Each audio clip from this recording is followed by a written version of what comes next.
savez ce qu'est une SCOP? Tiens, petite question subsidiaire. Oui, c'est une société coopérative et participative. Bravo, 10 sur 10.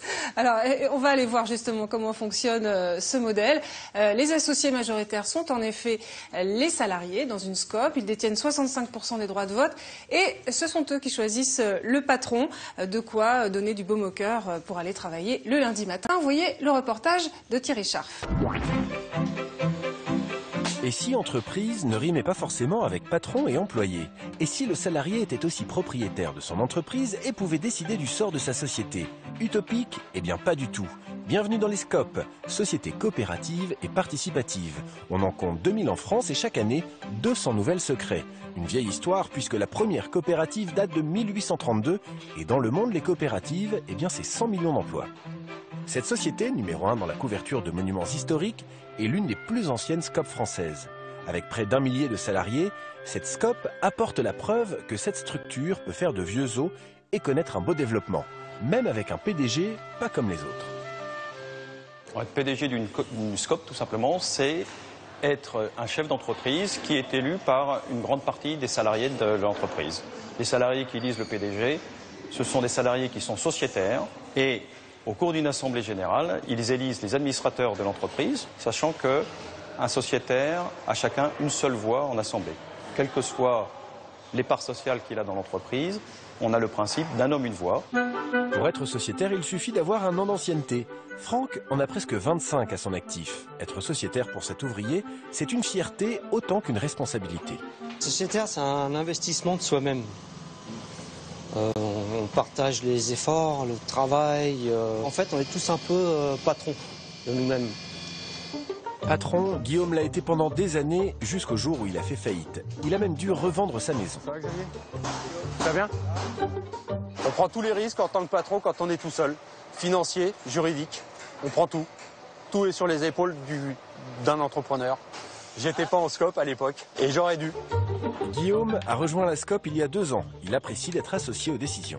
C'est nettement mieux pour tout le monde parce que les salariés profitent, les sociétaires en profitent. Tout le monde travaille dans la même entreprise et tout le monde avance pareil. Et une voix égale un homme.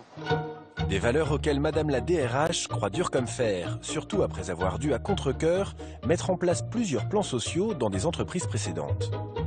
Nous ne sommes pas dans une logique où on a un actionnaire qui nous demande de faire encore plus de la marge et des excédents, et où il faut faire des charrettes réguliers pour gagner. On est là avec des salariés où on maintient l'emploi et on le développe. Et nous l'avons développé sur ces 12 dernières années puisque aujourd'hui nous sommes près de 1000 salariés et nous regardons leurs compétences, nous les formons et nous les faisons évoluer. Ici, on joue au maximum la carte de la promotion interne. David et Sébastien ont commencé en apprentissage à l'âge de 19 ans. Comme 40% des salariés de cette SCOP, ils ont choisi de devenir sociétaires. On a une vision sur les comptes.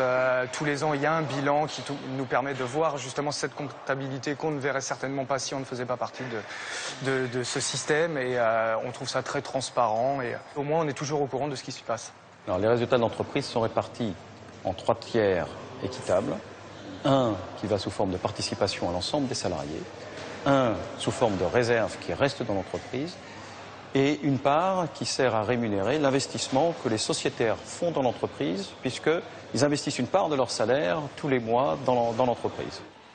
Des SCOP, il y en a de toutes sortes et de toutes tailles. Cette école de chant vient tout juste de passer du statut associatif au statut coopératif. Juliette avec les yeux.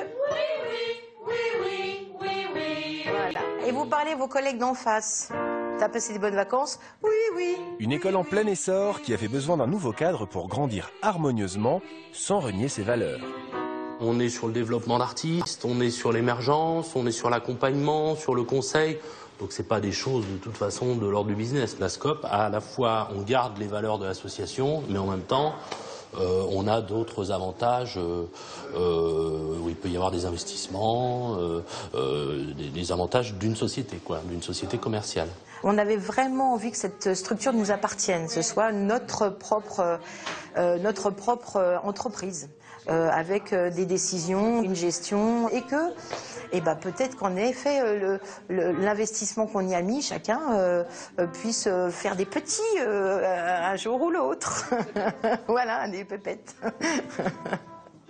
La SCOP, une solution pour créer une entreprise socialement juste et économiquement performante. Une solution également de plus en plus utilisée pour sauver des entreprises condamnées au démantèlement, faute de repreneurs, en permettant aux salariés de racheter leur outil de production. La SCOP, un remède anti-crise? La question est posée.